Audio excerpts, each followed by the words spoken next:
Assalamualaikum warahmatullahi wabarakatuh. Waalaikumsalam warahmatullahi wabarakatuh. Salam Sobat Hukum. Berjumpa lagi dengan saya Anca Makawali.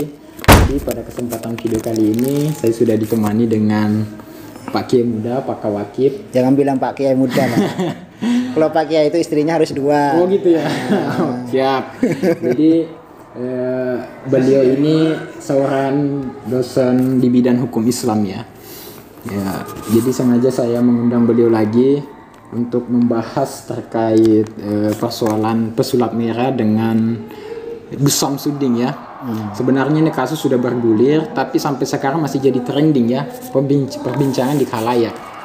Nah, melihat dari kasus pesulap merah dengan Gus Samsudin, kalau kita melihat kronologis awalnya kan ada sebuah pembuktian ya kepada si pesulap merah terhadap ke Gus Samsudin, karena di setiap tayangan konten yang dibuat, diupload oleh seorang Gus Samsudin itu seolah-olah dia itu adalah orang yang sakti mandraguna, sehingga mendorong si pesulap merah untuk melakukan pembuktian.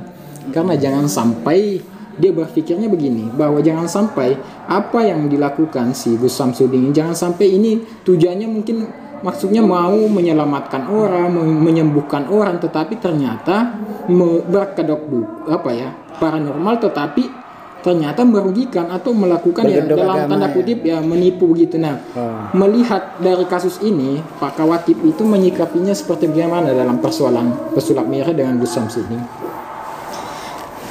Gimana ya?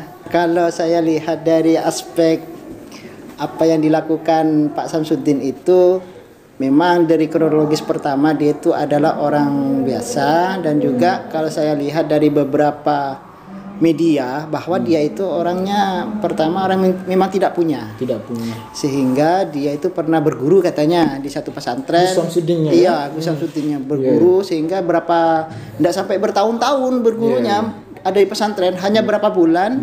Dan bahkan dia berwacana belajar ilmu hikmah katanya. Ilmu hikmah artian itu belajar sebuah kitab yang dia ucapkan, ada Syamsul Ma'arif, Al-Awfa dan semacamnya, tentang hal-hal ilmu hikmah, yaitu di dalamnya tentang sihir-sihir itu. Tentang yang dikarya-karyakan oleh Jalaluddin nanti dan semacamnya itu. Akhirnya disitulah mereka.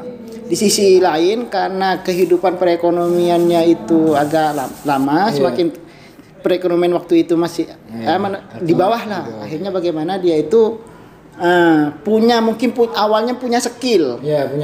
Punya skill tentang pemijatan tradisional. Mungkin berawal dari situ, akhirnya banyaklah pembuktian, bahkan banyak orang yang berhasil. Akhirnya minta perizinan dari di daerah tempatnya masing-masing, yaitu di Blitar, yaitu di tentang kesehatan, puskesmas dan semacamnya, diizinkan melakukan pengobatan non medis, yaitu tentang tradisional. Akan tetapi seiring berjalannya waktu, mungkin karena hubud dunya di dalamnya itu, tak mungkin namanya di dalam hati ini kalau sudah masuk dalam hubud dunya itu cinta sebuah dunia, mereka membuat sebuah rekayasa kita lihat. Bahkan saya tidak bisa memberikan seperti apa karena sudah viral banyak itu. Bahkan yang dipraktikkan oleh Gus Samsudin itu mampu dibuktikan oleh si pesulap merah, akhirnya dibongkar secara tuntas. Memang kita tidak bisa menyalahi terhadap ilmu-ilmu apa yang telah ditersurat dalam kitab salaf dulu. Tidak bisa memungkiri. Dan bahkan yang dikatakan ilmu hikmah itu apa sih sebenarnya? Kita harus tahu hikmah ini itu perlu apa. dijelaskan juga ya. Betul. Kalau di dalam kitab Naswaibul Ibad itu adalah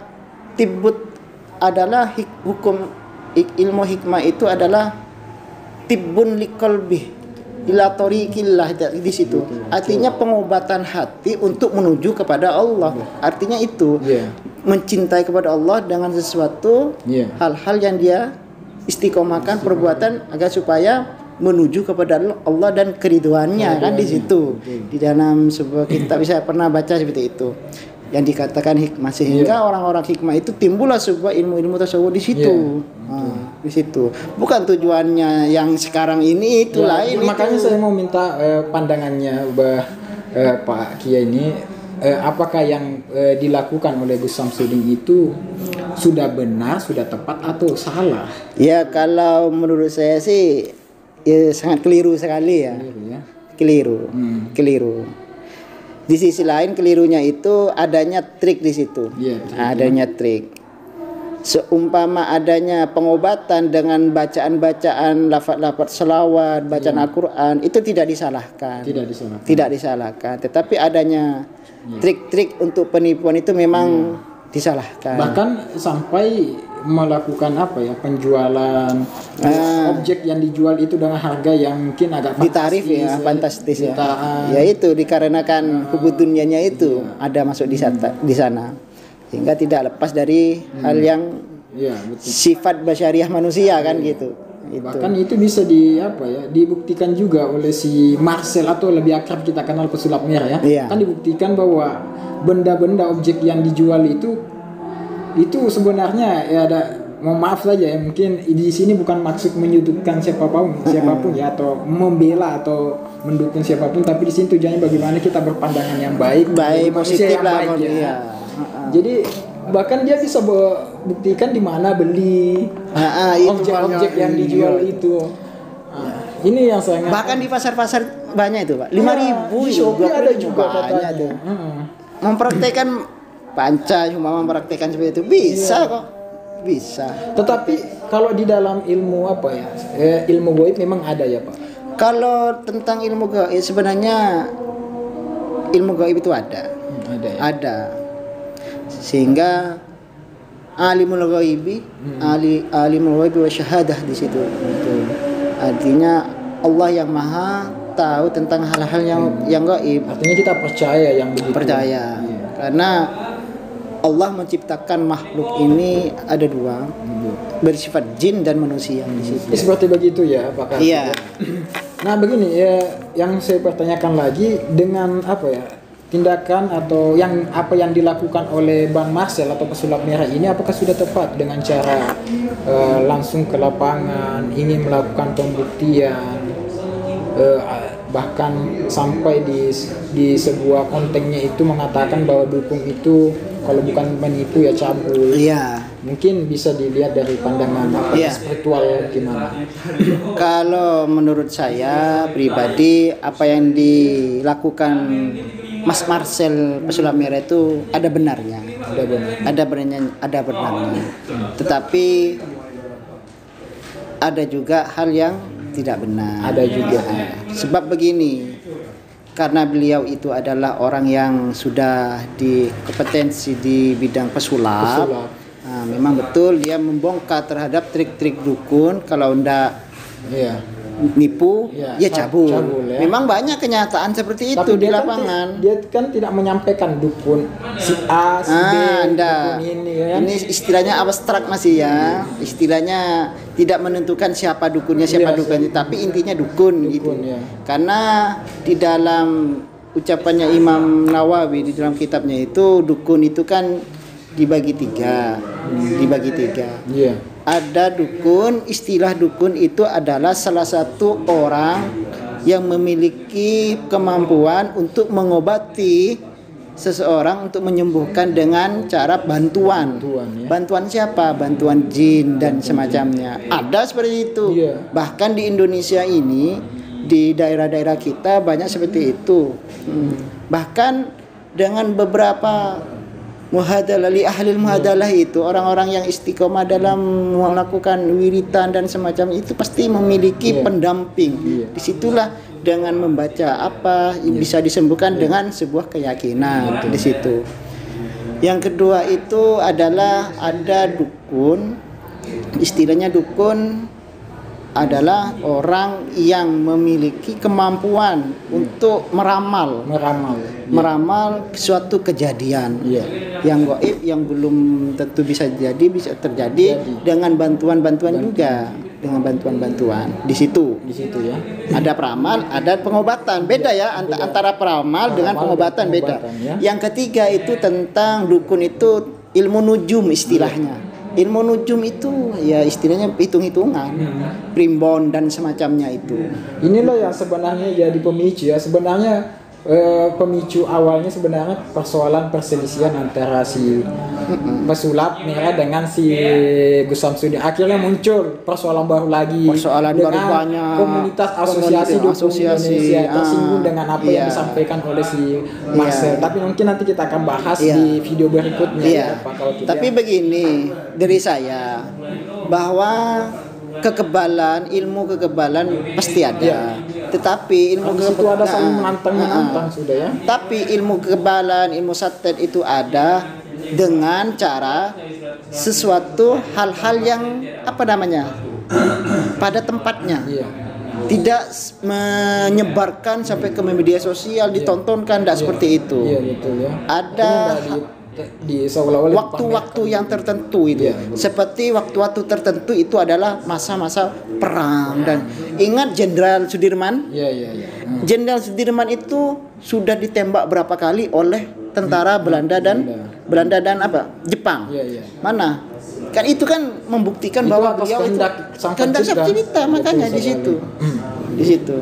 Jadi dari obrolan kita saya cuma menambahkan sedikit bahwa poinnya begini, bahwa di dalam konteks hukum pidananya ya sobat hukum dan adik mahasiswa, bahwa apa yang sebenarnya dilakukan Bang Marcel ini atau pesulap merah sebenarnya kalau di dalam hukum pidana sulit untuk menjeratnya, membuktikan dengan kan sekarang kan kita melihat si pesulap merah dilaporkan dengan atas dugaan pencemaran nama baik di pasal 27 ayat 3.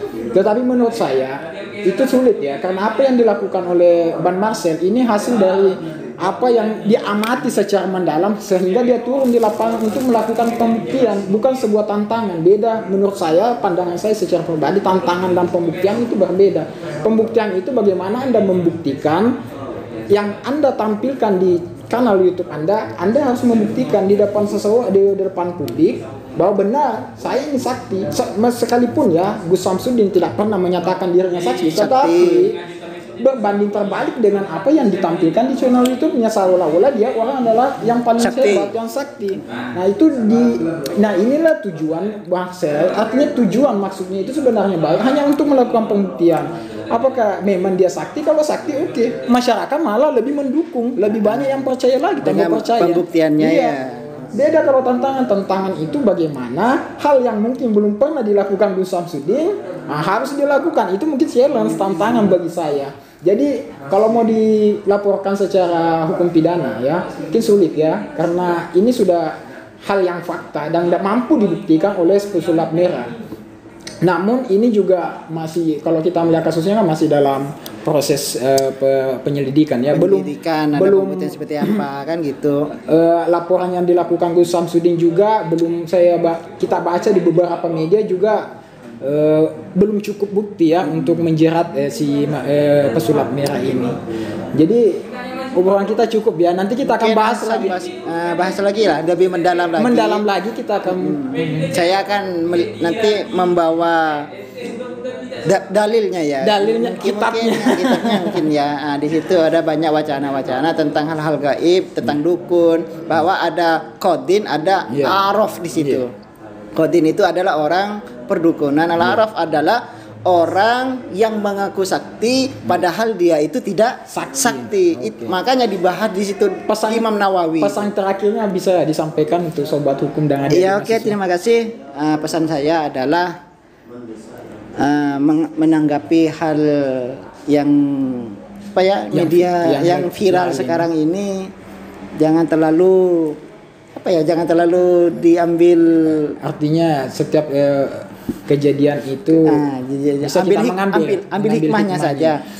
Sebagai orang akademisi, ambil hikmahnya, mana yang baik, mana yang tidak baik. Tetapi mendekatkan diri kepada Allah itu lebih penting. Tetapi hal-hal yang mendapatkan rahmat atau fadilah dari Allah itu berarti adalah anugerah dari Allah yang diberikan kepada seorang hambanya. Demikian. Ya cukup ya adik-adik dan sobat hukum untuk obrolan kita pada kesempatan video kali ini. Semoga memberikan manfaat ya adik-adik dan sobat hukum, dan terima kasih kepada Pak Kiai Muda yang selalu menyambut baik undangan saya sehingga hadir mampu hadir di channel saya berbagi ilmu kepada kita semua. Dan jangan lupa adik-adik ya untuk selalu menjadi pribadi yang tawadu dan taat kepada aturan serta menjunjung tinggi nilai-nilai keadilan. Saya Anca Makawali, sampai berjumpa di video berikutnya. Assalamualaikum warahmatullahi wabarakatuh.